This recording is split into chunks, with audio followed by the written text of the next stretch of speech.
Hyundai जो है अपनी पोजीशन रिक्लेम करने वाली है सब फुल कॉम्पैक्ट एसयूवी के अंदर, जहां पे उन्होंने उतारने का सोच लिया है वेन्यू का 2022 मॉडल। जी हाँ, इसी के बारे में बात करनी है हमने इस वीडियो में। मैं हूं प्रदीप सिंह और आप देख रहे हो इंडियंस ड्राइव। तो मैं जल्दी से बताता हूं कि वेन्यू 2022 जो है वो क्या सोच के लॉन्च कर रहे हैं। वैसे तो पाइपलाइन में तो है ही है उनके, लेकिन मेरा अनुमान और थोड़ी सी एक्सपर्ट का भी जो अनुमान है उसकी वजह ये है कि भैया यहाँ पर जो सेल्स हैं वो सारी की सारी डाइवर्टेड है नेक्सॉन और ब्रीज़ा के पास। जी हाँ, ये दो बहुत बड़े ब्रांड हैं इस कैटेगरी के अंदर, क्योंकि जब से फोर्ड गया है तो इकोस्पोर्ट की सारी सेल्स जो है इन दोनों के पास ही गई है। खासकर बोलूँ नेक्सॉन के पास, जो कि पहले, जी हाँ, पहले 5,000 6,000 यूनिट बिकती थी, अब जो है 12,000 10,000 13,000 यूनिट बिक रही है, जो कि बहुत ही ह्यूज जो है उनकी सेल्स में प्लस हुआ है। हालांकि वो फैक्टर जो है अलग है, लेकिन मैं इस वीडियो में बात करूं कि जहाँ पे वेन्यू 2022 जो है उसमें आपको क्या चीज़ें ऐसे मिल रही है जो कि हुंडई फिर से थोड़ी कमबैक कर सकती है। सबसे पहले मैं बात बताऊं कि हुंडई 2022 के अंदर ना आपको सबसे पहले फेसलिफ्ट के अंदर ना कुछ बाहर की तरफ, जी हाँ, खासकर बाहर की तरफ मेजर चेंजेस देखने को मिलने वाले हैं और अंदर भी मिलेंगे। लेकिन जो हमारे सामने इन्फॉर्मेशन आई है वो आए हैं स्केचेस। जी हाँ, कुछ स्केचेस इमेजेस आई हैं जिसके बिहाफ पे मैं बता पा रहा हूँ कि 2022 वेन्यू कैसी होने वाली है। अब ऐसा है कि देखने के मामले में जैसा उसका लुक था कि भैया ऊपर की तरफ DRLs, बीच में जो है बॉक्सी शेप के जो है मेन उसका हेडलैम्प यूनिट था, तो वैसा ही है। लेकिन हाँ, वो जो इलस्ट्रेशन था उसका पूरा का पूरा अलग है। इनफैक्ट जो ग्रिल भी है वो अब पहले से बजाय ज़्यादा आपको ब्रॉड लगने वाली है। उसके अंदर काफ़ी जो है चौड़े चौड़े ऐसे कह सके, यानी कि बॉक्सेस जो हैं बनाए गए हैं और उसको ऐसा प्रीमियम दिखाने की कोशिश करेगी, जैसे फिर जो कि उनकी अभी जो टूसो आ रही है वैसे कुछ जो है SUVs को मतलब मद्देनज़र देखते हुए उनको बनाया गया है। अब यहाँ पर मैं एक और बात करूँ कि जो उसका पैटर्न है वो काफ़ी डिफरेंट देखने को मिल रहा है, लेकिन जब सामने होगा तो बेटर बता पाऊंगा कि कैसा होने वाला है। लेकिन हाँ, नीचे का बम्पर थोड़ा सा अलग है, यानी कि लोअर बम्पर अलग है, साइड प्रोफाइल वैसी है। लेकिन हाँ, टायर साइजेस, जी हाँ, टायर के अंदर जो साइज़ आ रहे हैं उसमें वैसे तो 16 इंच के ही व्हील्स आएंगे, 17 इंच का उतना मुझे नहीं लगता, लेकिन उनका डिज़ाइन जरूर चेंज हो सकता है।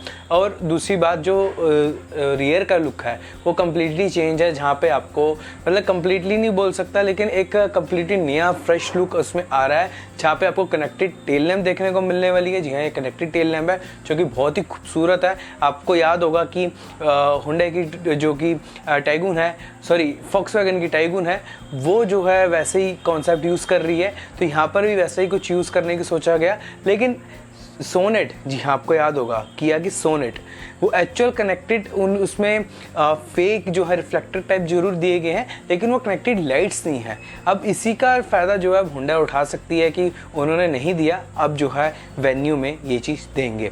अब नीचे का भी लोअर यहाँ पर बम्पर जो है वो भी चेंज है। अब मैं एक्सपेक्टेशन इंटीरियर की बात करूँ, यहाँ पर तो हो गया जो कि बेस था सारा का सारा जो कि स्केचेस पे था, लेकिन इंटीरियर की बात करूँ, इंटीरियर के अंदर आपको मेजरली क्या मिलने वाला है, मैं आपको एक्सपेक्टेशन बता रहा हूँ, एक्चुअल नहीं बता, लेकिन ये हो सकता है क्योंकि सोनेट और वेन्यू जैसे एक ही शेयर करते हैं प्लेटफॉर्म और दोनों ही सिस्टर सिबलिंग्स हैं, जिसका मतलब है दोनों में आपस में काफ़ी सारी चीज़ें शेयर होती हैं। तो जो सोनेट वाले फीचर्स थे, जी हाँ, जैसे वेंटिलेटेड सीट्स जो कि हुंडई ने इंट्रोड्यूस करी थी सबसे पहले, तो वो भी शायद इसमें आ सकती हैं। और उसके बाद बड़ी सी जो है इंफोटेनमेंट स्क्रीन यहाँ पर आ सकती है, और बीच में जो है कुछ डिजिटल कंसोल भी आपको देखने को मिल सकता है, जो कि वैसे तो मुझे जहाँ तक लग रहा है ये होगा, ये जैसे वर्ना का हो गया टॉप मॉडल में, या i20 का आपको थोड़ा डिजिटल टाइप मिलता है, वैसे ही कुछ देखने को मिलेगा यहाँ पर। तो कुछ ऐसी चीज़ें आपको यहाँ पर अपडेशन देखने को मिलेंगी।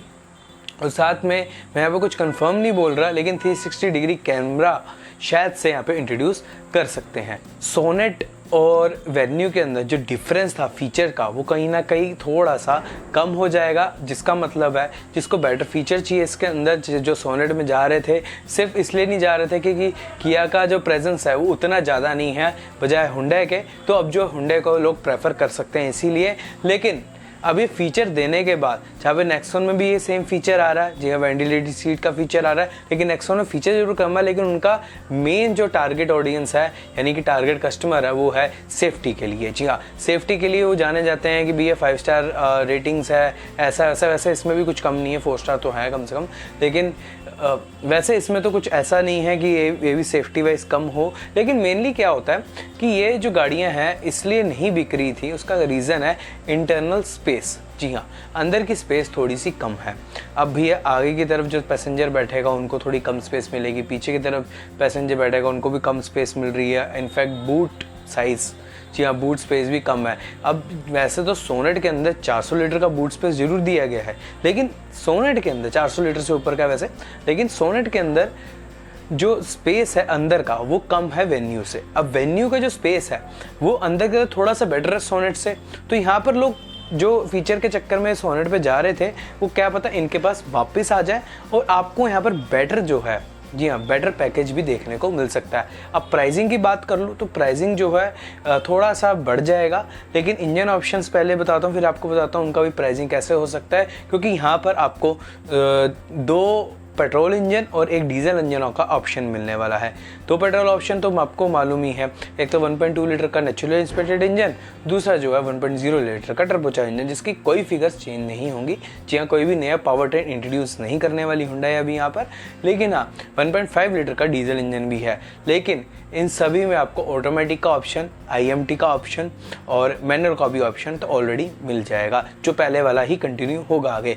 अब इसकी वजह से जो प्राइसिंग है, जी हाँ, बेस मॉडल की प्राइसिंग जो है कहीं ना कहीं जो है जो आपको 1.2 के चक्कर में थोड़ी सस्ती मिल जाती है, लेकिन मुझे लग रहा है 1.2 माइट भी डिसकंटिन्यू हो सकता है। लेकिन अगर वो मिल रहा है, जैसे मैं आपको बता रहा हूँ कि अगर वो आएगा तो कम से कम इसकी लोएस्ट प्राइसिंग जो है 7 लाख से जो है कम नहीं हो सकती लोअर मॉडल की प्राइसिंग, और टॉप मॉडल की मुझे लगता है कहीं ना कहीं 13 लाख से आसपास जा सकती है, 13 लाख से ऊपर थोड़ी सी जा सकती है, क्योंकि अब जो है फीचर एक्स्ट्रा देंगे तो कहीं ना कहीं 13 लाख रुपए तक इसकी कीमत जा सकती है। अब आप बोलेंगे कि अब ये सब चीज़ें ऐड कर देने से इन जो सेल्स है वो इंक्रीज़ होंगी कि नहीं होगी, जो कॉम्पिटिशन है उनको टक्कर देगा कि नहीं देगा। तो भैया मैं साफ बात बोल दूँ, हुंडई एक ट्रस्टेड ब्रांड रहा है सबके लिए, सबको मालूम है कि काफ़ी ट्रस्टेड जो है गाड़ियाँ बनाता है। लेकिन मुझे लगता है कि वेन्यू को अंदर जो भी ये फीचर्स देने के बाद भी ना कुछ फ़र्क जरूर पड़ेगा, लेकिन उतना फ़र्क मुझे नहीं देखने को मिल रहा, क्योंकि कहीं ना कहीं प्रोडक्ट के अंदर ना कुछ खासियत भी एक्स फैक्टर होना चाहिए, जो मुझे लगता है हुंडई दे सकती है, ऐसी बात नहीं दे सकती, लेकिन एक्स फैक्टर वो क्या है कि बेटर जो है ऑलराउंडर। तो ये सारी चीज़ें देखते हुए मुझे लगता है कि अगर बेटर ऑलराउंडर बनती है, स्पेस, फीचर्स, सब चीज़ों को देख के, तब जाके वेन्यू जो है एक अच्छा प्रोडक्ट बन सकती है। और ये 16 जून को जो है लॉन्च हो रही है, उसके बाद जो है बेटर बता पाऊँगा कि क्या क्या इसमें चीज़ें आ रही हैं। तो ये थी हमारी वीडियो जो है हुंडई वेन्यू के ऊपर, जो कि 2022 मॉडल है। आपको कैसे लगी बताना जरूर कमेंट सेक्शन के अंदर, और बने रहना हमारे साथ जब तक इसका प्रॉपर जो है अनवील नहीं हो जाता कि किस पैकेज के साथ आ रही है। तो आपको बेटर बता पाऊंगा कि हाँ अब ये कैसी टक्कर दे सकती है अपने कॉम्पिटिशन को।